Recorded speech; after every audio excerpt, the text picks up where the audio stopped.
ಶ್ರೀ ಗುರುಭ್ಯೋ ನಮಃ.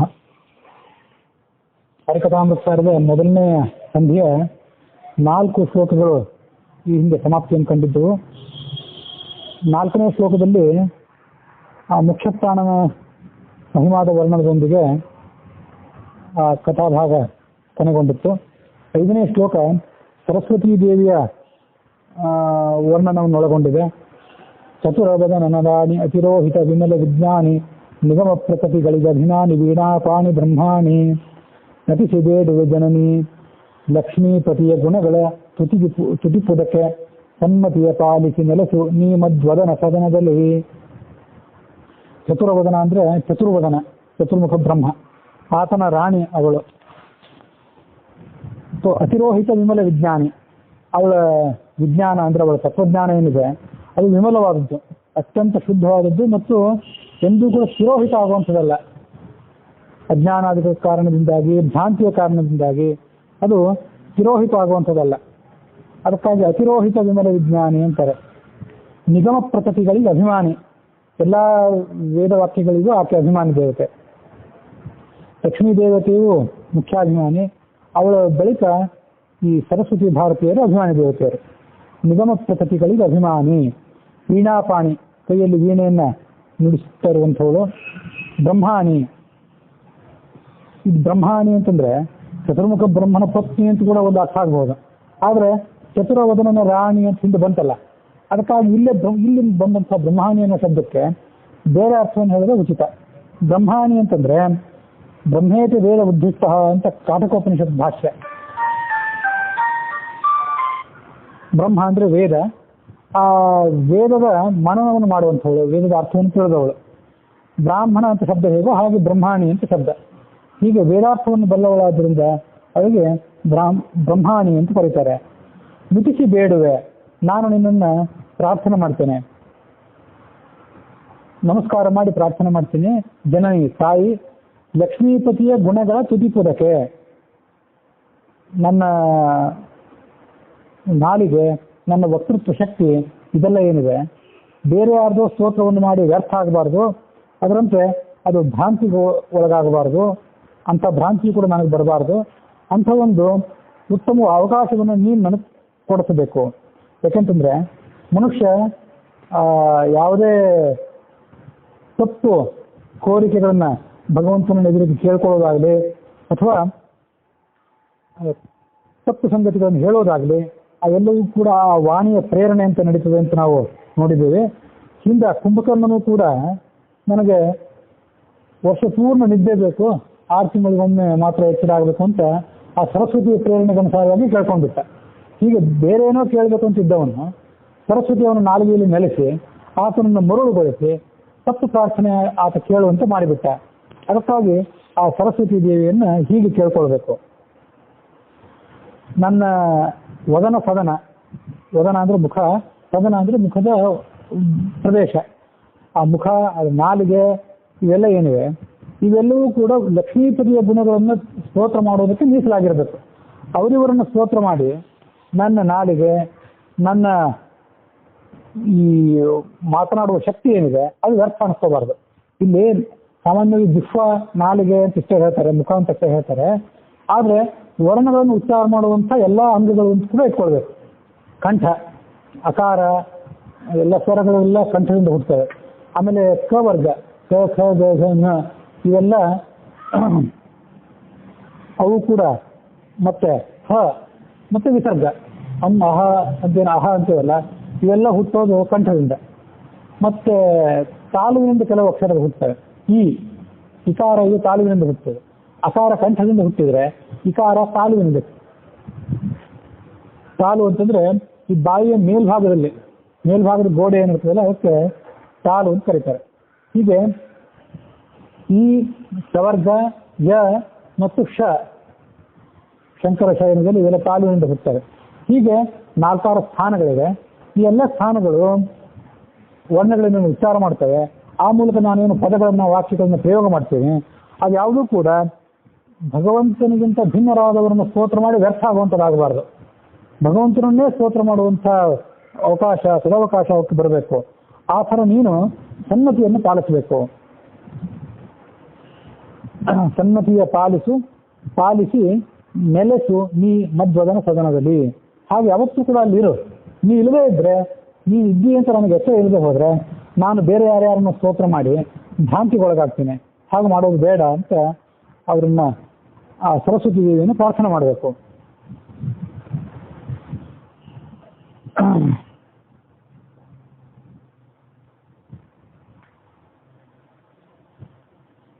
ಸರಸ್ವತಿಗೆ ವೀಣಾಪಾಣಿ ಅಂತ ಹೆಸರು ಬಂತಲ್ಲ, ಅವಳ ವೀಣೆಗೆ ಏನು ಹೆಸರು ಅಂದ್ರೆ ಕಚ್ಚತಿ ಅಂತ ವೀಣೆ ಅಂತ. ಮಹತಿ ನಾರದಸ್ಯ ಸರಸ್ವತ್ಯ ಕಚ್ಚತಿ. ನಾರದ ವೀಣೆ ಅದಕ್ಕೆ ಮಹತಿ ಅಂತ ಹೆಸರು, ಸರಸ್ವತಿ ವೀಣೆಗೆ ಕಚ್ಚತಿ ಅಂತ ಹೆಸರು. ಹೀಗೆ ವೀಣಾಪಾಣಿ ಅಂತಂದ್ರೆ ಆ ಕಚ್ಚತಿ ಎನ್ನುವ ಹೆಸರಿನ ದಿವ್ಯವಾದಂತಹ ವೀಣೆಯನ್ನ ಕೈಯಲ್ಲಿ ಧರಿಸಿದವಳು ಅಂತ ಈಗ ಅದಕ್ಕೆ ಅರ್ಥ ಮಾಡಬೇಕು. ಹೀಗಿದು ಸರಸ್ವತಿಯ ಸ್ತೋತ್ರ ಆಯಿತು. ಸರಸ್ವತಿಯ ಸ್ತೋತ್ರ ಆದ ಬಳಿಕ ಮುಂದೆ ಭಾರತೀ ದೇವಿಯ ಸ್ತೋತ್ರ. ಸರಸ್ವತಿ ಭಾರತೀಯರಿಬ್ಬರೂ ಕೂಡ ಯೋಗ್ಯತಾ ದೃಷ್ಟಿಯಿಂದ ಸಮಾನರಾದರು. ಚತುರ್ಮುಖ ಬ್ರಹ್ಮ ಮತ್ತು ವಾಯು ಹೇಗೆ ಸಮಾನರು, ಹಾಗೆ ಇವರು ಕೂಡ ಸಮಾನರೇ. ಆದರೆ ಪದವಿಯಲ್ಲಿ ದೃಷ್ಟಿಯಿಂದ ಈಗಾಗಲೇ ಸರಸ್ವತಿ ಪದವಿಯನ್ನ ಮುಟ್ಟಿದವಳು ಸರಸ್ವತಿ ಆದ್ದರಿಂದ ಅವಳು ಭಾರತಕ್ಕಿಂತ ಪದವಿ ದೃಷ್ಟಿಯಿಂದ ಮಾತ್ರ ಅಧಿಕಳು ಅಂತ ಅನ್ಸ್ಕೋತಾಳೆ. ಮುಕ್ತರಾದ್ಮೇಲೆ ಸರಸ್ವತಿ ಭಾರತೀಯರು, ಚತುರ್ಮುಖ ಬ್ರಹ್ಮ ವಾಯುಗಳು ಇವರೆಲ್ಲ ಸಮಾನರು ಅಂತಲೇ ತಿಳ್ಕೊಳ್ಬೇಕು. ಕೃತಿರಮಣ ಪ್ರದ್ಯುಮ್ನ ನಂದನೆ ಚತುರ್ವಿಂಶತಿ ತತ್ವಪತಿ ದೇವತೆಗಳಿಗೆ ಗುರುವೆನಿಸುತ್ತಿಹ ಮಾರುತನ ನಿಜ ಪತ್ನಿ.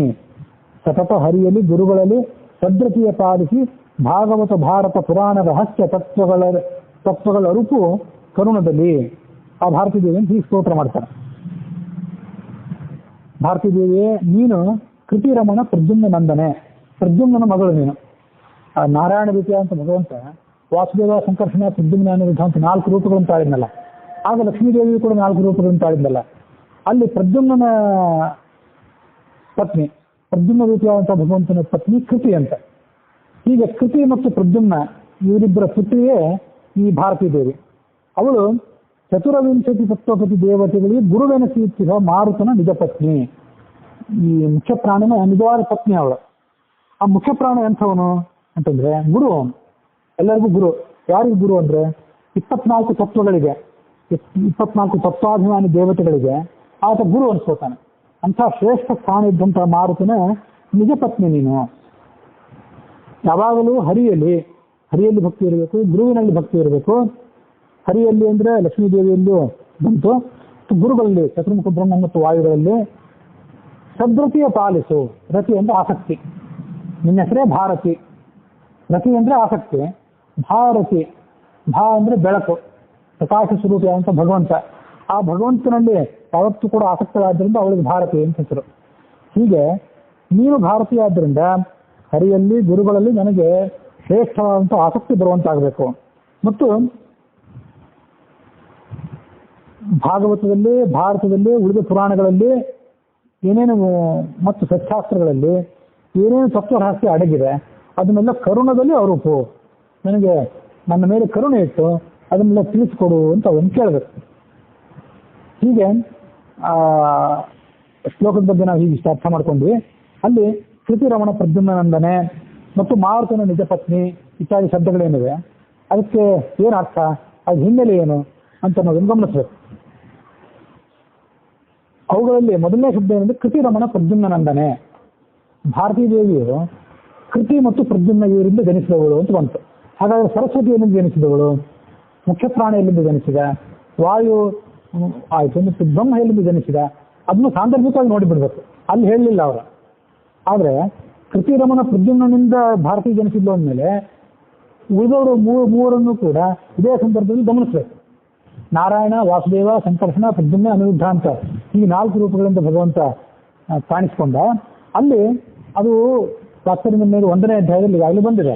ಆದರೆ ತಾತ್ಪರ್ಯನಿರ್ಣಯದ 1ನೇ ಅಧ್ಯಾಯದಲ್ಲಿ ಆ ಭಗವಂತ 4 ರೂಪಗಳಿಂದ ಪ್ರಾದುರ್ಭವಿಸಿದ್ದನ್ನು ಹೇಳಿದ ಬಳಿಕ ಮತ್ತೆ ಕೆಲವು ಬೇರೆ ವಿಚಾರಗಳನ್ನು ಹೇಳ್ತಾ ಹೋದ್ರು. ಬಿಂಬ ಪ್ರತಿಬಿಂಬ ಭಾವ, ತಾರತಮ್ಯ ಇತ್ಯಾದಿ ವಿಷಯಗಳನ್ನು ಹೇಳ್ತಾ ಹೋದ್ರು. ತಾತ್ಪರ್ಯನಿರ್ಣಯದ 3ನೇ ಅಧ್ಯಾಯದಲ್ಲಿ ಅಲ್ಲಿ ಕಥೆ ಮುಂದುವರೆದಿದೆ. ಭಗವಂತ 4 ರೂಪದಿಂದ ತಾಳಿದ ಬಳಿಕ, ಲಕ್ಷ್ಮೀದೇವಿ 4 ರೂಪದಿಂದ ತಾಳಿದ ಬಳಿಕ ಯಾರ್ಯಾರು ಹುಟ್ಟಿದ್ರು? ಭಗವಂತ ವಾಸುದೇವ ಅನ್ನುವ ಹೆಸರಿನಿಂದ ತನ್ನ ಮೊದಲನೇ ರೂಪದಿಂದ ಮಾಯಾ ಅನ್ನುವ ಲಕ್ಷ್ಮೀ ದೇವಿಯನ್ನು ಸೇರಿದ. ಆಕೆ ಅಲ್ಲಿಂದ ವಿರಿಂಚನನ್ನು ಹೆತ್ತಳು. ವಿರಿಂಚ ಅಂದ್ರೆ ಚತುರ್ಮುಖ ಬ್ರಹ್ಮ. ನಾಮ್ನಾ ವಿರಿಂಚಂತ ಸುಷುವೇತ ಸಾ ಅಪಹ. ಚತುರ್ಮುಖ ಬ್ರಹ್ಮ ವಿರಿಂಚ ಅಜಃ ವಿರಿಂಚನಃ ಅಂತ ಒಂದು ಹೆಸರು. ಆತ ಹುಟ್ಟಿದ. ಸಂಕರ್ಷಣಾತ್ತಾಪಿ ಜಯಾತನೂಜಃ ಬಭೂವ ಸಾಕ್ಷಾತ್ ಬಲಸಂವಿದಾತ್ಮ. ಮಾಯಾವಾಸುದೇವ. ಆ ಮಾಯಾವಾಸುದೇವರ ದಾಂಪತ್ಯದಿಂದ ಹುಟ್ಟಿದವನೇ ಚತುರ್ಮುಖ ಬ್ರಹ್ಮ. ಮುಂದೆ ಸಂಕರ್ಷಣ ಜಯ, ಅದು ಮತ್ತೊಂದು ರೂಪ. ಲಕ್ಷ್ಮೀದೇವಿ ಮತ್ತು ಭಗವಂತನ ಮತ್ತೊಂದು ದ್ವಂದ್ವ ರೂಪ. ಅಲ್ಲಿ ಹುಟ್ಟಿದಂಥವನೇ ವಾಯು. ಅವನೇ ಮುಂದೆ ಚತುರ್ಮುಖ ಬ್ರಹ್ಮನಾಗಿ ಜನಿಸ್ತಾನೆ. ಮುಂದೆ ಚತುರ್ಮುಖ ಬ್ರಹ್ಮನ ಪದವಿಗೆ ಹೋಗ್ತಾನೆ. ಇವೆಲ್ಲ ತಾತ್ಪರ್ಯ 3ನೇ ಅಧ್ಯಾಯದ 9, 10ನೇ ಶ್ಲೋಕದಲ್ಲಿ ಬಂದಂಥ ವಿವರಣೆ ಇದು. ಭವಿಷ್ಯಾದ್ಯೋ ನಪರಸ್ತತೋಹಿ. ಹೀಗೆ ಆ ವಾಯು ಪದವಿಯಲ್ಲಿ ಯಾರು ಆ ಋಜುಗಣಸ್ಥರಾಗಿ ಒಬ್ಬೊಬ್ಬರಾಗಿ ಮುಂದೆ ವಾಯು ಪದವಿಗೆ ಬಂದು ವಾಯು ಪದವಿಯಿಂದ ಮುಂದೆ ಚತುರ್ಮುಖ ಬ್ರಹ್ಮನ ಪದವಿಗೆ ಹೋಗುವವರು ಅವರು ಮಾತ್ರ, ಆ ಋಜುಗುಣ ಪದವಿಯಲ್ಲಿರೋರು ಮಾತ್ರ. ಋಜು ಪದವಿಯಲ್ಲಿರೋ ಬಗ್ಗೆನೂ ಕೂಡ ಹರಿಕಥಾಮೃತ ಸಾರದಲ್ಲಿ ಮುಂದೊಂದು ಬಾರಿ ವಿಸ್ತಾರವಾದಂಥ ವರ್ಣನೆ ಬರೋದಿದೆ. ಹೀಗಿದು ಸಂಕರ್ಷಣ ರೂಪಿಯಾದ ಭಗವಂತ ಮತ್ತು ವಾಸುದೇವ ರೂಪಿಯಾದಂತಹ ಭಗವಂತನಿಂದ ಯಾವ್ಯಾವ ರೂಪಗಳ ಉತ್ಪತ್ತಿ ಅಂತ ಇಲ್ಲಿ ಬಂತು. ಸೂತ್ರಂ ಸವಾಯ ಪುರುಷೋ ವಿರಿಂಚಃ ಪ್ರದ್ಯುಮ್ನತಶ್ಚಾಪಿ ಕೃತೌ ಸ್ತ್ರೀಯೌ ದ್ವೇ ಪ್ರದಜ್ಞತುರಿ ಯಮಲೇ ತತ್ರ ಪೂರ್ವ ಪ್ರಧಾನ ಸಂಜ್ಞಾ ಪ್ರಕೃತಿ ಜನಿತ್ವಿ. ವಾಸುದೇವಿಂದ ಆಯಿತು, ಸಂಕರ್ಷಣೊಂದು ಆಯಿತು. ಇನ್ನು ಮುಂದೆ ಇರುವಂಥದ್ದು ಪ್ರದ್ಯುಮ್ನ ಅಂತ ಅನಿರುದ್ಧ. ಕೆಲವು ಗ್ರಂಥ ಈಗ ಇಲ್ಲಿ ಬಂತಲ್ಲ, ಸಂಕರ್ಷಣ ರೂಪಿಯಾದಂಥ ಭಗವಂತನಿಂದ ಜಯ ಅನ್ನುವಲ್ಲಿ ಈ ವಾಯು ಹುಟ್ಟಿದ ಅಂತ ಬಂತು. ಕೆಲವೊಂದು ಗ್ರಂಥಗಳಲ್ಲಿ ಸೂತ್ರ ಹುಟ್ಟಿದ ಅಂತಿದೆ ಅಂತ.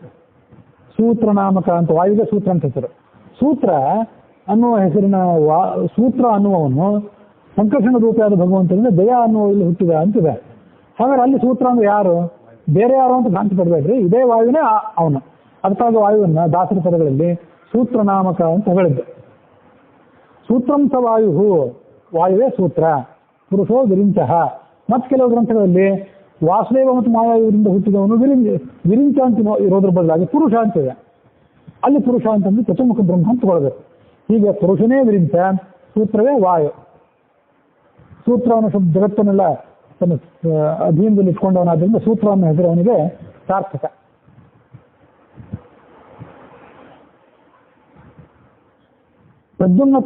ಪ್ರದ್ಯುಮ್ನತಃ ಚ ಅಸತ್ಕೃತೌ ಸ್ತ್ರೀಯೌ ದ್ವೇ. ಮುಂದೆ ಪ್ರದ್ಯುಮ್ನ ಮತ್ತು ಕೃತಿ ಅಂತ ಏನೋ ವಿಷ್ಣುವಿನ ಮತ್ತು ಲಕ್ಷ್ಮೀ ರೂಪಗಳಿಗೆ ಅಲ್ಲಿ ಇಬ್ಬರು ಸ್ತ್ರೀಯರು ಜನಿಸಿದರು. ಅವ್ರು ಯಾರಂದ್ರೆ ಭಾರತೀಯ ಮತ್ತು ಸರಸ್ವತಿಯರು. ಹೀಗೆ ಭಾರತೀಯ ಸರಸ್ವತಿಯರು ಇಬ್ಬರು ಒಂದೇ ರೂಪದಿಂದ ಜನಿಸಿದವರಾದ್ರಿಂದ ಅವರು ಸಹೋದರಿಯರಿದ್ದಂತೆ. ಪ್ರಜ್ಞತರು ಯಮಲೆ, ಅವರಿಬ್ರು ಅವಳಿ ಸ್ತ್ರೀಯರು.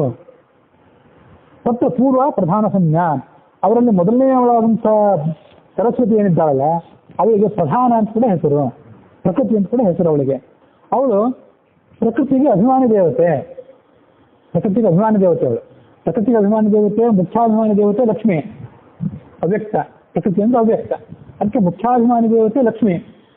ಅದಾದ ಮೇಲಿನ ಅಭಿಮಾನಿ ದೇವತೆ ಅಂದ್ರೆ ಇವಳೆ, ಈ ಭಾರತಿ ಮತ್ತು ಸರಸ್ವತಿಯವರು.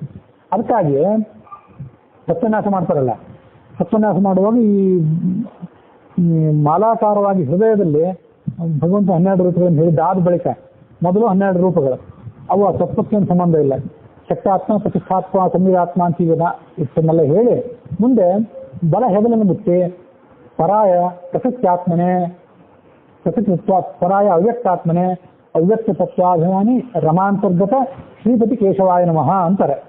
ರಮಾದೇವಿಯಲ್ಲಿ ಇರುವಂಥ ರೂಪ ಯಾವುದಂದ್ರೆ ಶ್ರೀ ಅನ್ನೋ ಲಕ್ಷ್ಮೀದೇವಿ ರೂಪ, ಅದಕ್ಕೆ ಪತಿ ಕೇಶವ ಅಂತ ಹೀಗೆ ಬರ್ತದೆ. ಅಲ್ಲಿ ಕೆಲವರು ತತ್ವನ್ಯಾಸ ಮಾಡುವಾಗ ಕೆಲವು ಪುಸ್ತಕಗಳಲ್ಲಿ ಹೀಗೂ ಇದೆ, ಪರಾಯ ಅವ್ಯಕ್ತಾತ್ಮನೆ ಬ್ರಹ್ಮಾಣಿ ಭಾರತೀ ಧ್ಯಾನ ನಮಃ ಅಂತ ಹೇಳ್ಬಿಡ್ತಾರೆ. ಅವ್ಯಕ್ತ ತತ್ವಕ್ಕೆ ಅಭಿಮಾನಿ ದೇವತೆಗಳು ಬ್ರಹ್ಮಾಣಿ ಮತ್ತು ಭಾರತೀ ಅಂತ ಕೂಡ ಹೇಳೋರಿದ್ದಾರೆ. ತಪ್ಪಲ್ಲ, ಯಾಕಂದ್ರೆ ಅದು ಅವರು ಅವಾಂತರ ಅಭಿಮಾನಿಗಳು. ಆದರೆ ಆ ಥರ ಹೇಳುವಾಗಲೂ ಕೂಡ ನೆನಪಿಟ್ಕೊಂಡಿರ್ಬೇಕು, ಮುಖ್ಯಾಭಿಮಾನಿ ದೇವತೆ ಅಂತ ಹೇಳಬೇಕು. ಅವಾಂತರರನ್ನು ಹೇಳಿ ಮುಖ್ಯರನ್ನು ಹೇಳುವಂಥ ಅಭ್ಯಾಸ ಮಾಡ್ಕೊಳ್ಳಿ. ಯಾಕಂದ್ರೆ ಅಲ್ಲಿ ಬರೋದು ಏನಿದೆ ಅಂತಂದ್ರೆ ಈ ಕಡೆ ಅವ್ಯಕ್ತ, ಅದಾದ್ಮೇಲೆ ಬ್ರಹ್ಮವಾಯುಗಳು, ಆಮೇಲೆ ಗರುಡ ಶೇಷ ರುದ್ರರು, ಮುಂದೆ ಇಂದ್ರ ಕಾಮರು, ಹೀಗೆ ಒಂದು ಹಂತ ಹಂತವಾಗಿ ಬರೋದಿದೆ. ಅದಕ್ಕಾಗಿ ಮೊದಲೇ ಬ್ರಹ್ಮಾಂಡ ಭಾರತೀಯರನ್ನು ತಗೊಂಡು ಆಮೇಲೆ ಬ್ರಹ್ಮನನ್ನು ತಗೊಳ್ಳೋದು ಯಾತಕ್ಕೆ? ಮೊದಲು ಪರಮಾತ್ಮನ ಬಳಿಕ ಹೃದಯದಲ್ಲಿ ಮಾಲಾಕಾರವಾಗಿ ಭಗವಂತನ 12 ರೂಪಗಳು, ಅದಾದ ಬಳಿಕ ಬಲ ಹೆಗಲಿನಲ್ಲಿ ಲಕ್ಷ್ಮೀದೇವಿ, ಎಡ ಹೆಗಲಿನಲ್ಲಿ ಬ್ರಹ್ಮ, ಬಲ ತೊಡೆಯಲ್ಲಿ ಗರುಡಶೇಷರಿದ್ದರು, ಎಡ ತೊಡೆಯಲ್ಲಿ ಇಂದ್ರಕಾಮರು, ಮನಸ್ತತ್ವಾಭಿಮಾನಿಗಳಾದಂಥ ಇಂದ್ರಕಾಮರು ಅಂತ ಇದನ್ನು ತಿಳ್ಕೊಂಡ್ಬಿಡ್ಬೇಕು. ಹೀಗೆ ಮುಖ್ಯಾಭಿಮಾನಿ ದೇವತೆ ಲಕ್ಷ್ಮಿ, ಅವಾಂತರಾಭಿಮಾನಿಯರು ಭಾರತಿ ಮತ್ತು ಸರಸ್ವತಿಯರು. ಅದು ಇಲ್ಲಿ ಬಂದದ್ದು. ಪೂರ್ವ ಸರಸ್ವತಿಯು ಪ್ರಧಾನ ಸಂಜ್ಞಾತಕದಲ್ಲಿ ಜನಿತ್ರಿ.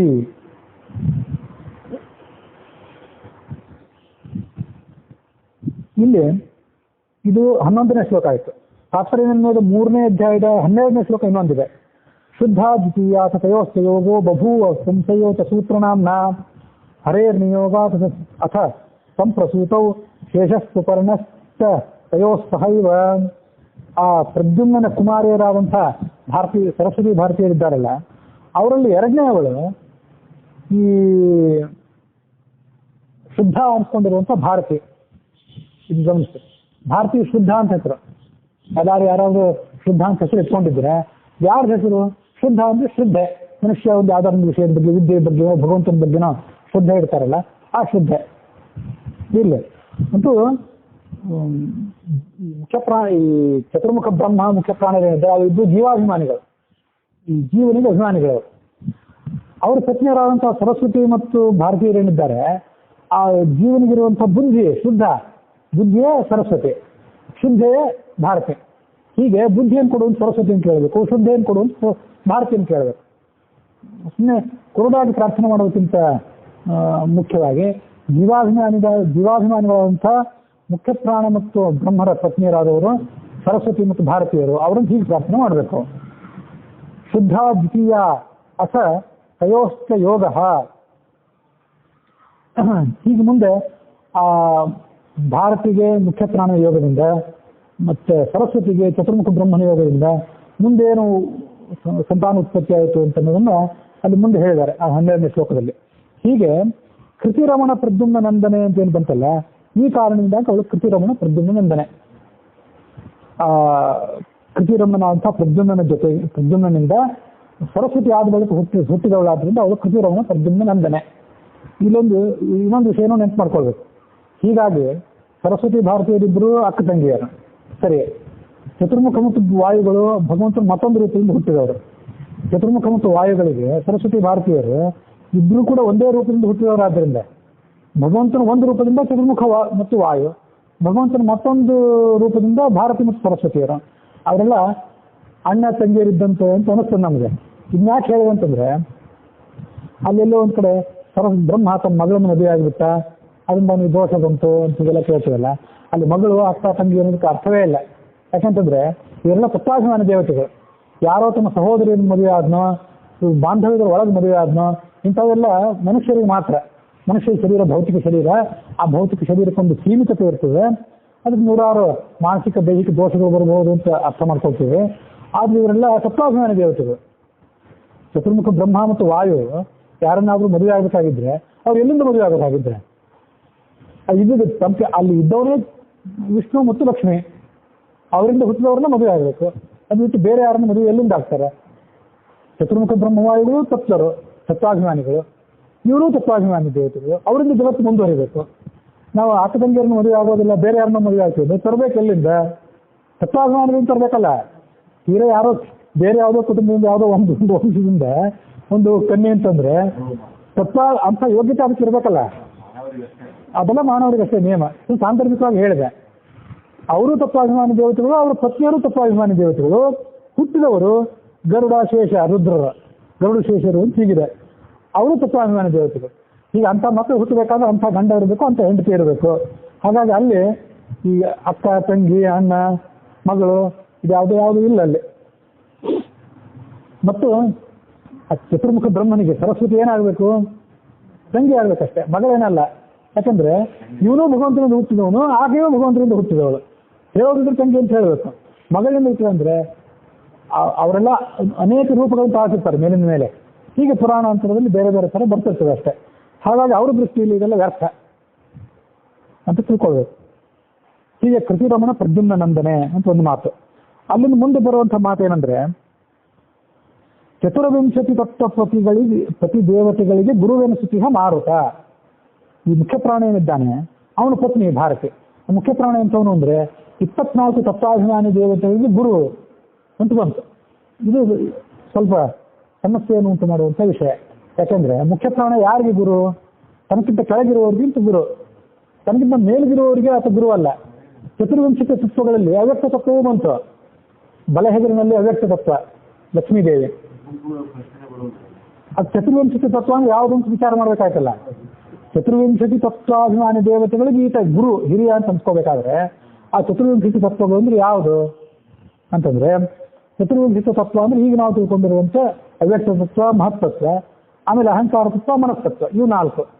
ಇನ್ನು 5 ಪಂಚಮಹಾಭೂತಗಳು, ಆಮೇಲೆ ಶಬ್ದ, ಸ್ಪರ್ಶ, ರಸ, ರೂಪ, ಗಂಧ ಅಂತ ತನ್ಮಾತ್ರಗಳು, ಅವು 10 ಆಯ್ತು. ಆಮೇಲೆ 5 ಕರ್ಮೇಂದ್ರಿಯಗಳು, 5 ಜ್ಞಾನೇಂದ್ರಿಯಗಳು. ಇದೇ ತತ್ವನ್ಯಾಸ. ಇಲ್ಲಿ ಅವ್ಯಕ್ತ ತತ್ವ ಬಲ ಹೆಗಲಿನಲ್ಲಿ, ಮಹತ್ತತ್ವ ಎಡ ಹೆಗಲಿನಲ್ಲಿ, ಬಲತೊಡೆಯಲ್ಲಿ ಅಹಂಕಾರ ತತ್ವ, ಎಡತೊಡೆಯಲ್ಲಿ ಮನಸ್ತತ್ವ, ಇವು 4 ಆದರೆ ಇನ್ನು 20. ಇನ್ನು 20 ಯಾವುದು ಅಂತಂದ್ರೆ ಬಲಗೈನ 5 ಹೆಬ್ಬೆರಳುಗಳಲ್ಲಿ ಶ್ರೋತ್ರಾದಿಗಳು, ಶ್ರೋತ್ರ, ತ್ವಕ ಇತ್ಯಾದಿಗಳು, ಇದು 5 ಜ್ಞಾನೇಂದ್ರಿಯಗಳು. ಆಮೇಲೆ ಎಡಗೈ ಬೆರಳುಗಳಲ್ಲಿ 5 ಕರ್ಮೇಂದ್ರಿಯಗಳು. ಇಲ್ಲಿ ಜ್ಞಾನೇಂದ್ರಿಯಗಳು, ಇಲ್ಲಿ ಕರ್ಮೇಂದ್ರಿಯಗಳು. ಪಾದದಲ್ಲಿ ಶಬ್ದ, ಸ್ಪರ್ಶ, ರೂಪ, ರಸಗಂಧ ಇತ್ಯಾದಿ ತನ್ಮಾತ್ರಗಳು ಬಲಪಾದದಲ್ಲಿ. ಎಡಪಾದದಲ್ಲಿ ಪೃಥ್ವಿ, ಹಸು, ತೇಜಸ್ಸು, ವಾಯು, ಆಕಾಶ ಮೊದಲಾದಂಥ ಮಹಾಭೂತಗಳು. ಇಷ್ಟನ್ನು ನೆನೆದ್ರು ಅದೇ ತತ್ವನ್ಯಾಸ ಅಂತ.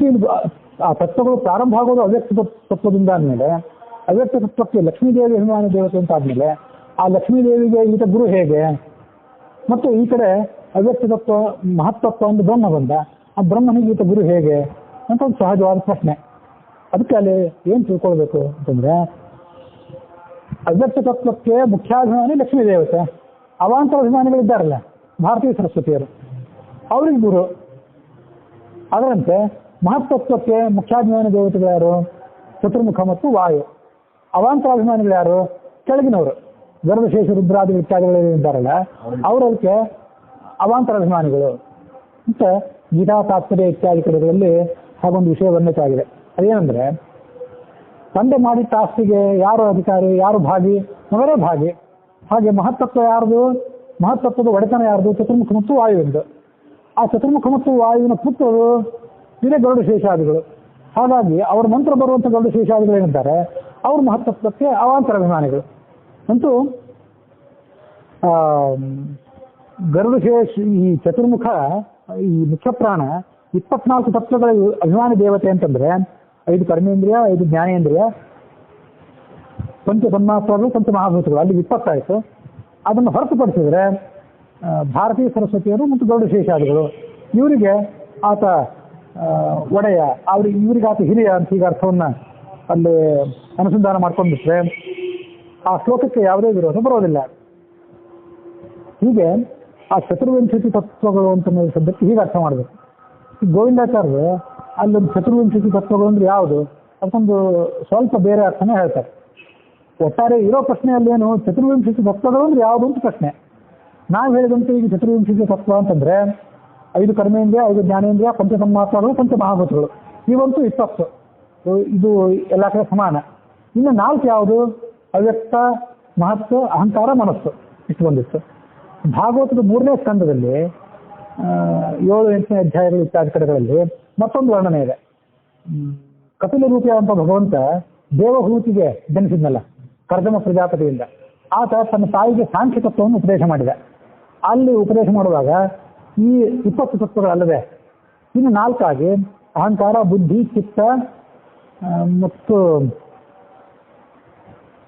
ಮನಸ್ಸು ಅಂತ ಹೀಗೆ 4ನ್ನ ಅವ್ರು ಹೇಳ್ತಾರೆ. ಮನಸ್ಸು, ಬುದ್ಧಿ, ಅಹಂಕಾರ, ಚಿತ್ತ 4 ಆಯ್ತು.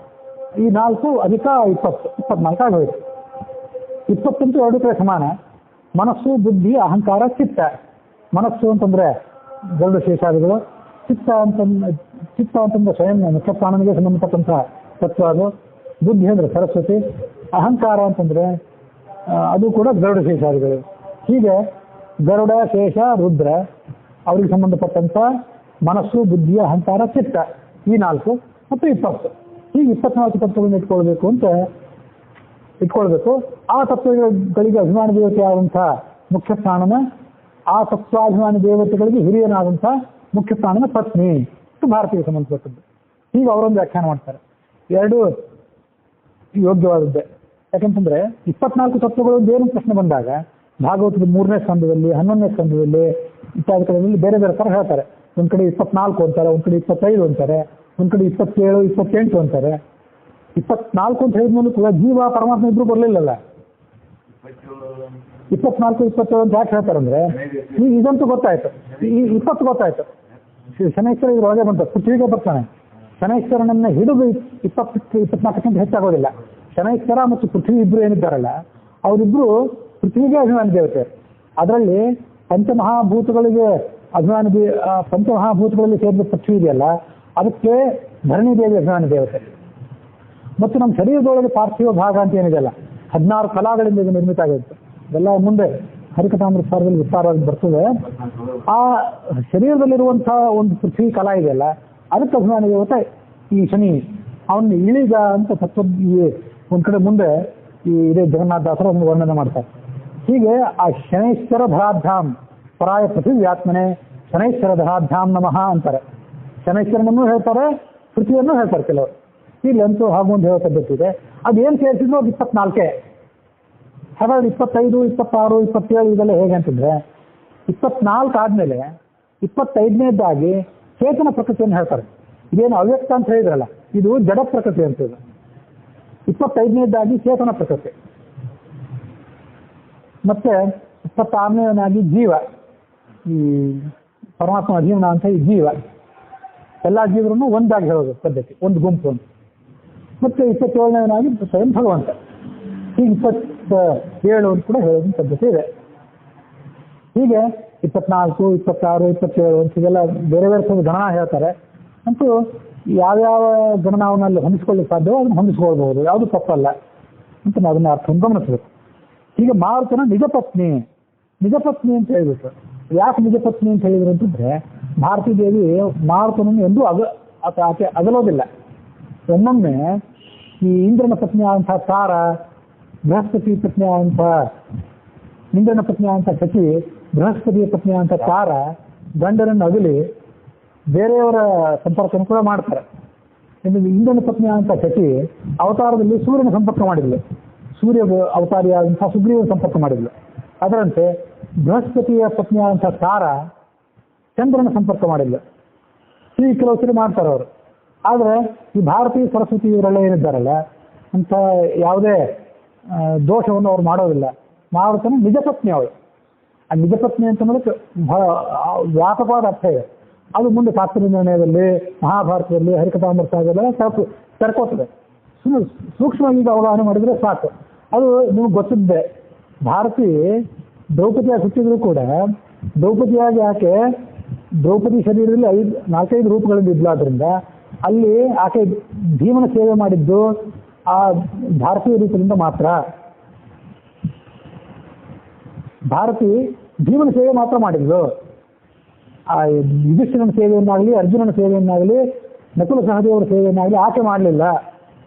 ಅಲ್ಲಿ ಮಾಡಿದ್ದಾರು ಆ ಉಳಿದು ಅವರವರು ನಿಯತ ಪತ್ನಿಯರಿದ್ರು. ಈಕೆ ಮಾರುತನಿಗೆ ಮಾತ್ರ ನಿಜ ಪತ್ನಿ, ಬೇರೆ ಯಾರ ಸಂಪರ್ಕನೂ ಕೂಡ ಅಷ್ಟು ಮಾಡೋದಿಲ್ಲ ಅಂತ ಅದನ್ನು ಸೂಚನೆ ಮಾಡ್ತಾರೆ. ಶ್ಯಾಮಲ, ಯಮಧರ್ಮನಿಗೆ ಶ್ಯಾಮಲ, ಇಂದ್ರನಿಗೆ ಶಚಿ, ನಕುಲ ಸಹದೇವರಿಗೆ ಉಷಾ, ಅವರು ಕೂಡ ಆ ಶರೀರದಲ್ಲಿದ್ದರು. ಶಾಪ ಅವರಿಗೊಂದು ಬಂದಿತ್ತು, ಅದನ್ನೆಲ್ಲ ವಿವರಣೆ ಮುಂದೆ ಬರೋದಿದೆ. ಅದಕ್ಕಾಗಿ ಅಲ್ಲಿದ್ದು ಇವಳು ಒಡೆತನ ಇವಳದೇ. ದ್ರೌಪದಿಗಿಂತ ಅದ್ಭುತ ವ್ಯಕ್ತಿತ್ವ ಎಲ್ಲ ಬರ್ಲಿಕ್ಕೆ ಇದೇ ಕಾರಣ. ಇವಳ ಮುಂದಾಳ್ತನದಲ್ಲಿ ಅವರೆಲ್ಲರೂ ಒಳಗಿದ್ರು. ತಮ್ಮ ಪತಿಯರ ಸೇವೆ ಅವರು ಮಾಡ್ತಿದ್ರು. ಈಕೆ ಮುಖ್ಯ ಪ್ರಾಣನ ಅವತಾರಿಯಾದಂತಹ ಭೀಮನ ಸೇವಾ ಮಾಡ್ತಿದ್ಲು. ಅದೇ ತಾತ್ಪರ್ಯ ನಿರ್ಣಯದಲ್ಲಿ ಎಲ್ಲ ವಿಷಯಗಳು ಮುಂದೆ ಬರೋದಿದೆ. ಅದಕ್ಕಾಗಿ ನಿಜ ಪತ್ನಿ ಅಂತ ದಾಸರಾಷ್ಟ್ರನ ಸೂಚನೆ ಮಾಡಿದರು. ಸತತ ಹರಿಯಲ್ಲಿ ಗುರುಗಳಲ್ಲಿ ಎಲ್ಲ ಕಡೆ ನನಗೆ ಸದ್ರತೆಯನ್ನು ಕೊಡಬೇಕು, ಭಾರತ ಪುರಾಣ ರಹಸ್ಯಗಳನ್ನು ನೀವು ನನಗೆ ತಿಳಿಸಬೇಕು. ಅಷ್ಟು ಅದ್ಭುತವಾದ ಶಬ್ದನೇ ಅದು ಭಾರತೀಯ ಅಂತ ಶಬ್ದ. ಹೀಗೆ ಭಾರತೀಯ ಸ್ತೋತ್ರವನ್ನ ಮಾಡೋದೊಂದಿಗೆ ಅದು 6ನೇ ಶ್ಲೋಕ ಮುಕ್ತಾಯವನ್ನು ಕಂಡಿದೆ. ಮುಂದೆ 7ನೇ ಶ್ಲೋಕ. ವೇದಪೀಠ ವಿರಿಂಚಿ ಭವ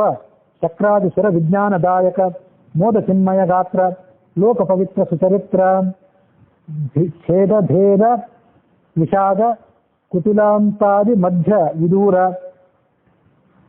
ಆದಾನಾದಿ ಕಾರಣ ಬಾಬರಾಯಣ ಪಾಹಿ ಸತ್ರಾಣ ಭಾಮಿ ಶಕ್ತದೆ ಛಂದಸ್ಸು. ಹುಡುಕಿದ್ರು ಒಂದು ಕನ್ನಡ ಶಬ್ದ ಇಲ್ಲ ಅಲ್ಲಿ. ಪಾಹಿಯನ್ನು ಕ್ರಿಯಾಪದದಿಂದ ಹಿಡಿದು ಎಲ್ಲ ಸಂಸ್ಕೃತ ಶಬ್ದವೇ, ಎಲ್ಲನೂ ಸಂಬೋಧನ ಪ್ರಸಂಗ ಏಕವಚನ ಶಬ್ದವೇ. ವೇದವ್ಯಾಸರ ಸ್ತೋತ್ರ ಅದು. ಯಾಕೆ ವೇದವ್ಯಾಸರ ಸ್ತೋತ್ರ ಅಂದರೆ ವೇದವ್ಯಾಸರು ಗುರುಗಳಾದ್ರಿಂದ ಅವ್ರು ಸ್ತೋತ್ರ ಮಾಡಬೇಕು. ವೇದಪೀಠ, ವೇದಕ್ಕೆ ಈತ ಆಶ್ರಯದಾತ, ವೇದಗಳನ್ನು ಉದ್ಧಾರ ಮಾಡಿದವನು, ಅದಕ್ಕಾಗಿ ವೇದಪೀಠ ಅಂತ ಕರೀತಾರೆ ಅವನನ್ನು. ವಿರಿಂಚಿ ಅಂದರೆ ಚತುರ್ಮುಖ, ಮತ್ತೆ ಭವ ಅಂತಂದ್ರೆ ರುದ್ರ, ಚಕ್ರ ಅಂದ್ರೆ ಇಂದ್ರ, ಇಂದ್ರಾದಿ ಸುರ ಈ ಎಲ್ಲ ದೇವತೆಗಳಿಗೆ ವಿಜ್ಞಾನದಾಯಕ ತತ್ವಜ್ಞಾನವನ್ನು ಕೊಟ್ಟವನೇ. ಮೋದ ಚಿನ್ಮಯ ಗಾತ್ರ, ಎಂಥದ್ದು ಕ್ಷುದ್ರವಾಗಿ ಶರೀರವನ್ನು ತಾಳ್ಕೊಂಡು ಬಂದ ಅಂತ ತಿಳ್ಕೋಬೇಡಿ. ವೇದವ್ಯಾಸರ ಬಗ್ಗೆ ಕೆಲವರಿಗೆ ಅವಮಾನ, ಕೆಲವರಿಗೆ ಅನುಮಾನ, ಇವರು ಭಗವಂತನ ಅವತಾರ ಅಲ್ಲ, ಬೇರೆ ಯಾರೋ ಋಷಿ ಅಂತ ಕೆಲವರ ಅಭಿಪ್ರಾಯ ಇದೆ. ಅದನ್ನು ನಿರಾಕರಣೆ ಮಾಡ್ತಾರೆ. ಮೋದ ಚಿನ್ಮಯ ಗಾತ್ರ, ಕೃಷ್ಣ ರಾಮಾದ್ಯ ಅವತಾರಗಳಂತೆ ಆತನ ಶರೀರವು ಕೂಡ ಜ್ಞಾನ ಆನಂದ ಬಿಟ್ಟರೆ ಏನೂ ಇಲ್ಲ ಅಲ್ಲಿ. ಲೋಕ ಪವಿತ್ರ, ಲೋಕವನ್ನೆಲ್ಲ ಪವಿತ್ರಗೊಳಿಸಿದವನೇ ಸುಚರಿತ್ರ, ಅವನ ಚರಿತ್ರದಲ್ಲಿ ಯಾವ ದೋಷವೂ ಇಲ್ಲ. ಛೇದ ಭೇದ ವಿಷಾದ ಕುಟಿಲ ಅಂತಾದಿ ಮಧ್ಯ ವಿದೂರ, ಛೇದವಿಲ್ಲ, ಕತ್ತರಿಸಲಿಕ್ಕೆ ಬರೋದಿಲ್ಲ ಆ ವೇದವ್ಯಾಸ ಶರೀರವನ್ನು. ಛೇದವಿಲ್ಲ, ಭೇದ, ಶರೀರದ ಕೈ ಕಾಲು ಇತ್ಯಾದಿ ಶರೀರಗಳಿಗೆ ಭೇದವಿಲ್ಲ, ವಿಷಾದವಿಲ್ಲ, ಮನಸ್ಸಿನಲ್ಲಿ ವಿಷಾದವಿಲ್ಲ, ಕುಟಿಲ ವಕ್ರತೆ ಇಲ್ಲ, ಅಂತ ಆದಿ ಮಧ್ಯ ವಿದೂರ, ಅಂತವಿಲ್ಲ, ಕೊನೆಯಿಲ್ಲ, ಹುಟ್ಟಿಲ್ಲ, ಮಧ್ಯವೂ ಇಲ್ಲ, ಯಾವುದೂ ಇಲ್ಲ ಆತನಿಗೆ. ಇಂಥ ಬಾದರಾಯಣರೇ ಅವರು ನೀವು ನಮ್ಮನ್ನು ರಕ್ಷಿಸಬೇಕು ಅಂತ ಅವರನ್ನ ಪ್ರಾರ್ಥನೆ ಮಾಡಿದ್ದೇವೆ. ಆದಾನ ಅಂದ್ರೆ ಆದಾನಾದಿ ಕಾರಣ ಅಂತ ಹೀಗಿದೆ. ಆದಾನ ಅಂದ್ರೆ ತಗೊಳ್ಳೋದು ಅಂತ ಅರ್ಥ. ಅನಂತವಾದಂತಹ ವೇದರಾಶಿಯಿಂದ ಒಂದಿಷ್ಟು ವೇದಗಳನ್ನು ಹೊರಗೆ ತೆಗೆದು ಅದನ್ನ ಋಗ್ವೇದ, ಯಜುರ್ವೇದ, ಸಾಮವೇದ ಅಂತೆಲ್ಲ ವಿಭಾಗ ಮಾಡಿದರು. ಹೀಗೆ ವಿಭಾಗ ಮಾಡಿದ್ದು ಅಂತ ಒಂದರ್ಥ. ಸಕಲ ಆದಾನ ಅಂದ್ರೆ ಸಕಲ ಪ್ರಾಣಿಗಳ ಕಾರ್ಯ. ಎಲ್ಲಾ ಪ್ರಾಣಿಗಳು ತಾವು ಏನು ಕೆಲಸಗಳನ್ನು ಮಾಡ್ತವೆ, ಆ ಎಲ್ಲಾ ಕೆಲಸಗಳನ್ನು ಮಾಡ್ಲಿಕ್ಕೂ ಮುಖ್ಯ ಕಾರಣ ಈ ಬಾದರಾಯಣನೇ. ಅವ್ರು ಬಿಟ್ಟರೆ ಬೇರೆ ಯಾರೂ ಇಲ್ಲ ಅಂತ ಹೀಗೊಂದರ್ಥ. ಬಾದರಾಯಣ ಅದು ಬದರಿ ಅಂತ ಒಂದು ವೃಕ್ಷ, ಆ ವೃಕ್ಷದಿಂದ ಕೂಡಿದಂತಹ ಒಂದು ದ್ವೀಪ, ಅಲ್ಲಿ ಹುಟ್ಟಿದವರಾದ್ದರಿಂದ ಅವರಿಗೆ ಬಾದರಾಯಣ, ದ್ವೈಪಾಯನ ಇತ್ಯಾದಿ ಹೆಸರಿನಿಂದ ಅವ್ರನ್ನ ಕರೀತಾರೆ. ಸತ್ರಾಣ, ಸತ್ ಅಂದ್ರೆ ಸಜ್ಜನರು, ಅವ್ರನ್ನ ರಕ್ಷಣೆ ಮಾಡುವಂಥವ್ರು. ಅಂತಹ ಬಾದರಾಯಣರೇ ನೀವು ನಮ್ಮನ್ನ ರಕ್ಷಣೆ ಮಾಡಬೇಕು ಅಂತ ಅವ್ರನ್ನ ಕೇಳ್ಕೋತಾರೆ. ಇಲ್ಲಿ ವೇದಪೀಠ ಅಂತಂದ್ರೆ ಅದನ್ನು ಸ್ವಯಂ ವೇದವ್ಯಾಸರಿಗೆ ನಾವು ಅನ್ವಯ ಮಾಡಿದ್ವಿ. ವೇದಕ್ಕೆ ಆಶ್ರಯೀಭೂತರಾದವರು, ವೇದವನ್ನು ಉದ್ಧಾರ ಮಾಡಿದವರು ಅಂತ ಈಗ ಅರ್ಥ ಮಾಡಿದ್ವಿ. ಅಲ್ಲಿ ವೇದ ಅಂತಂದ್ರೆ ಕೇವಲ ವೇದವನ್ನು, ಋಗಾದಿ ವೇದವನ್ನು ಇಟ್ಕೊಳ್ಳೋದಲ್ಲ, ವೇದ, ಭಾರತ, ಭಾಗವತ ಇತ್ಯಾದಿಗಳನ್ನು ಕೂಡ ಇಟ್ಕೊಳ್ಬೇಕು. ಹಾಗಾಗಿ ವೇದ ಅನ್ನೋ ಶಬ್ದ ಅದೆಲ್ಲವನ್ನೂ ಹೇಳ್ತದೆ ಅನ್ನುವಂಥ ಗಮನ ನಮಗಿರ್ಬೇಕು. ವೇದಪೀಠ ಅಂತಂದ್ರೆ ರಮಾದೇವಿ ಮತ್ತೊಂದು ಅರ್ಥನ ಕೂಡ ಮಾಡ್ಬೋದು. ವಿರಿಂಚಾದಿಗಳಿಗೆ ಜ್ಞಾನ ಕೊಟ್ಟರು, ಚತುರ್ಮುಖಾದಿಗಳಿಗೆ ಜ್ಞಾನ ಕೊಟ್ಟರು ಅಂತ ಬಂತಲ್ಲ, ಜ್ಞಾನ ಅವ್ರಿಗೆ ಮಾತ್ರ ಕೊಟ್ಟದ್ದಲ್ಲ, ಲಕ್ಷ್ಮೀ ದೇವಿಗೂ ಕೂಡ ಅವರೇ ಜ್ಞಾನ ಕೊಟ್ಟವರು. ಅದಕ್ಕಾಗಿ ವೇದಪೀಠ ಅನ್ನೋ ಶಬ್ದದಿಂದ ಲಕ್ಷ್ಮೀ ದೇವಿಯನ್ನೇ ಇಟ್ಕೊಂಡ್ಬಿಡ್ರು. ಆಕೆಯೇ ವೇದಗಳಿಗೆ ಮುಖ್ಯಾಭಿಮಾನಿ ದೇವತೆ. ಅದಕ್ಕಾಗಿ ಆ ಲಕ್ಷ್ಮೀದೇವಿ, ಬ್ರಹ್ಮ ಮತ್ತೆ ರುದ್ರ ಇತ್ಯಾದಿ ದೇವತೆಗಳಿಗೆ ತತ್ವಜ್ಞಾನವನ್ನು ಕೊಟ್ಟವರು. ಯಸ್ಮಾತ್ ಬ್ರಹ್ಮೇಂದ್ರ ರುದ್ರಾದಿ ದೇವತಾನಾಂ ಶ್ರಿಯೋಪಿಚ ಜ್ಞಾನಸ್ಫೂರ್ತಿ ಸದಾ ತಸ್ಮೈ ಹರಯೇ ಗುರವೇ ನಮಃ ಅಂತ ಈಶಾವಾಸ್ಯ ಉಪನಿಷತ್ತಿಗೆ ಮಧ್ವಾಚಾರ್ಯರು ಬರೆದಂಥ ಭಾಷ್ಯದ ಟೀಕಾ. ಅದು ಮುಂದೆ ಯಾರು ಬರೆದಿದ್ರು ನೆನಪಿಲ್ಲ, ಮತ್ತು ಅಲ್ಲಿ ಭಾಷ್ಯ ಟೀಕಾದ ವಚನ ಅಂತದು. ಯಾವ ಭಗವಂತನಿಂದ ಬ್ರಹ್ಮನಿಗೆ, ಇಂದ್ರನಿಗೆ, ರುದ್ರಾದಿಗಳಿಗೆ ಶ್ರೀಯೋಪಿಚ, ಶ್ರೀಯನ್ನು ಆಮೇಲೆ ಹೇಳಿದರೆ ಅವರಿಗೂ ಕೂಡ ಜ್ಞಾನದ ಸ್ಫೂರ್ತಿ ಬರೋದು ಈ ಭಗವಂತನಿಂದಲೇ. ಅಂಥ ಗುರುವೂ ಆದಂತಹ ಭಗವಂತನ ನಮಸ್ಕಾರ ಮಾಡ್ತೇವೆ. ಇಲ್ಲಿ ಈ ವ್ಯಾಸರಿಗೆ ನಮಸ್ಕಾರ ಮಾಡ್ತೇವೆ ಅಂತ ಬಂತಲ್ಲ, ಅದು ವ್ಯಾಸರಿಗೆ ಯಾಕೆ ನಮಸ್ಕಾರ ಮಾಡಬೇಕು ಪ್ರತ್ಯೇಕವಾಗಿ? ಅಲ್ಲಿ ಶ್ರೀರಮಣಿ ಕರಕಮಲ ಪೂಜಿತ ಅಂತ ಭಗವಂತನ ಸ್ತೋತ್ರ ಮಾಡಿ ಆಯ್ತು, ಮತ್ತ್ಯಾಕೆ ವ್ಯಾಸರಿಗೆ ನಮಸ್ಕಾರ ಅಂತಂದ್ರೆ ಅದು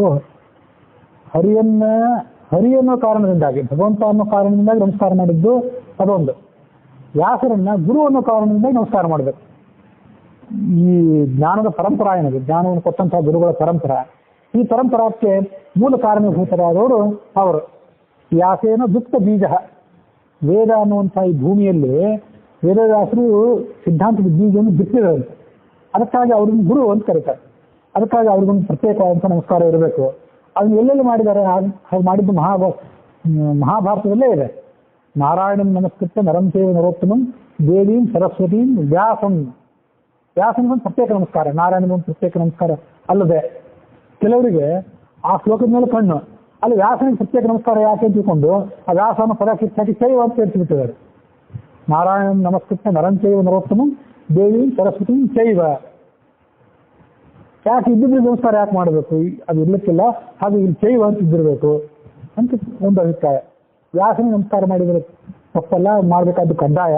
ಯಾಕೆಂದ್ರೆ ಯಾವುದೇ ಮಹಾಮಂತ್ರವನ್ನು ಜಪ ಮಾಡುವಾಗ, ಗಾಯತ್ರಿಯಾದ ಮಹಾಮಂತ್ರವನ್ನು ಜಪ ಮಾಡುವಾಗಲೂ ಕೂಡ ದ್ವಾದಶ ಗುರುಭ್ಯೋ ನಮಃ ಅಂತ ಗುರುಗಳ ನಮಸ್ಕಾರದೊಂದಿಗೆ ಅದು ಪ್ರಾರಂಭ. ಶ್ರೀ ಗುರುಭ್ಯೋ ನಮಃ ನಮ್ಮ ಗುರುಗಳು, ಪರಮ ಗುರುಭ್ಯೋ ನಮಃ ಗುರುಗಳಿಗೆ ಗುರುಗಳು ಪರಮ ವಿದ್ಯೆ ಕಲಿಸಿದವರು. ಶ್ರೀಮದ್ ಆನಂದ ತೀರ್ಥ ಭಗವತ್ಪಾದಾಚಾರ್ಯ ಗುರುಭ್ಯೋ ನಮಃ ಮಧ್ವಾಚಾರ್ಯರು, ಆಮೇಲೆ ವೇದವ್ಯಾಸರು.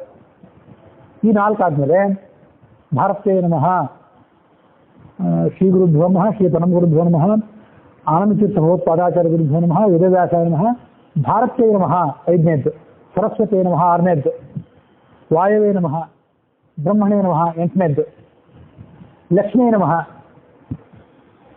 ನಾರಾಯಣಾಯ ನಮಃ 10.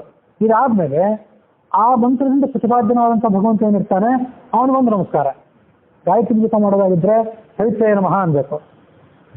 ನಾರಾಯಣ ಅಷ್ಟಾಕ್ಷರ ಮಂತ್ರ ಜಪ ಮಾಡೋದಾಗಿದ್ರೆ ನಾರಾಯಣಾಯ ನಮಃ ಅಂತ ಅನ್ಬೇಕು. ಅದು 11ನೇದ್ದು. ಆಮೇಲೆ 12ನೇದ್ದಾಗಿ ಲಕ್ಷ್ಮೀನಾರಾಯಣ ಅಂತ ನಮಃ. ಹೀಗೆ ದ್ವಾದಶ ನಮಸ್ಕಾರಗಳನ್ನು ಮಾಡಬೇಕು ಅಂತ ಪದ್ಧತಿ. ಅದಕ್ಕಾಗಿ ಈ ಆನ್ನಿಕ ಪದ್ಧತಿ ಇತ್ಯಾದಿಗಳನ್ನು ಗಮನಿಸಿ.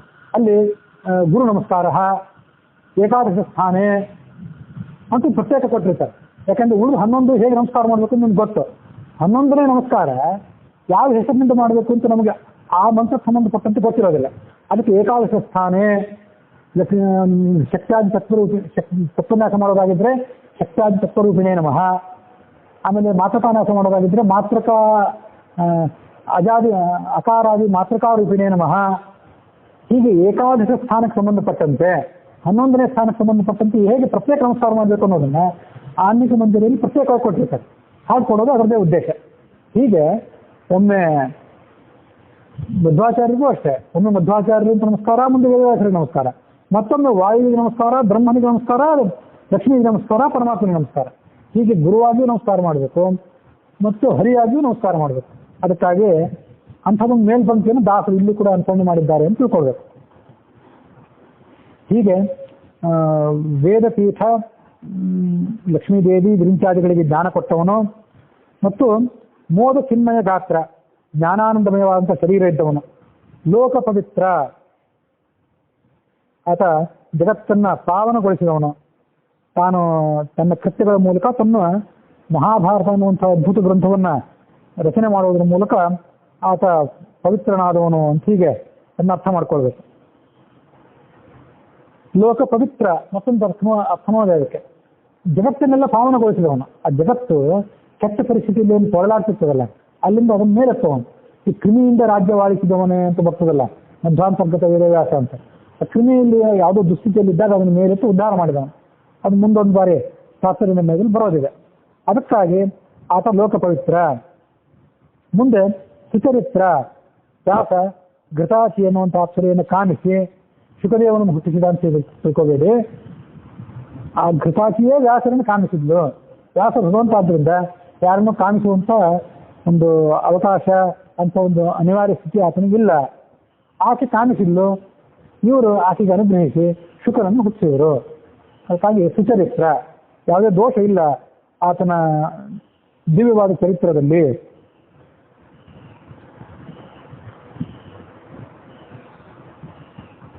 ಹೀಗೆ ಕುಟಿಲ ಅಂತಾದಿ ದೋಷವಿದೂರ, ಅವನಿಗೆ ಯಾವುದೇ ವಕ್ರತೆ ಇತ್ಯಾದಿ ದೋಷಗಳಿಲ್ಲ ಈ ವೇದವ್ಯಾಸನಿಗೆ. ಯಾಕಂದ್ರೆ ಈತ ಭಗವಂತನಾದ್ರಿಂದ ಅಂತ ಅದನ್ನ ಸೂಚನೆ ಮಾಡಿದ್ದಾರೆ. ಆದಾನಾದಿ ಕಾರಣ, ಈ ಜಗತ್ತಿನ ಎಲ್ಲ ಆಗು ಹೋಗುಗಳಿಗೆ ಅವ್ರ ಕಾರಣ. ಬಾದರಾಯಣರು ಆ ಬಾದರಾಯಣ ರೂಪಿಯಾದಂಥ ಭಗವಂತನೇ ನಿನಗೆ ನಮಸ್ಕಾರ ಅಂತ ಹೀಗೆ ಆ ಬದರಿ ಕ್ಷೇತ್ರದಲ್ಲಿ ಬದರಿ ಕ್ಷೇತ್ರದಲ್ಲಿ ನೆಲೆಸಿರುವಂತಹ ವೇದವ್ಯಾಸರೇ ನಿಮಗೆ ನಮಸ್ಕಾರ ಅಂತ ಅವರನ್ನ ಸ್ತೋತ್ರ ಮಾಡಿದ ಒಂದು ವಿಷಯ ಇದೆ. ಸತ್ರಾಣ ಅಂತಂದ್ರೆ ಸಜ್ಜನರನ್ನ ರಕ್ಷಣೆ ಮಾಡುವಂಥವನು. ಅಂಥ ವೇದವ್ಯಾಸರಿಗೆ ನಮಸ್ಕಾರ ಅಂತನ್ನುವಲ್ಲಿಗೆ ಹರಿಕಥಾಮೃತಸಾರದ 1ನೇ ಸಂಧಿಯ 7ನೇ ಶ್ಲೋಕ ಅದು ವೇದವ್ಯಾಸರ ಸ್ತೋತ್ರದೊಂದಿಗೆ ಕೊನೆಗೊಂಡಿದೆ.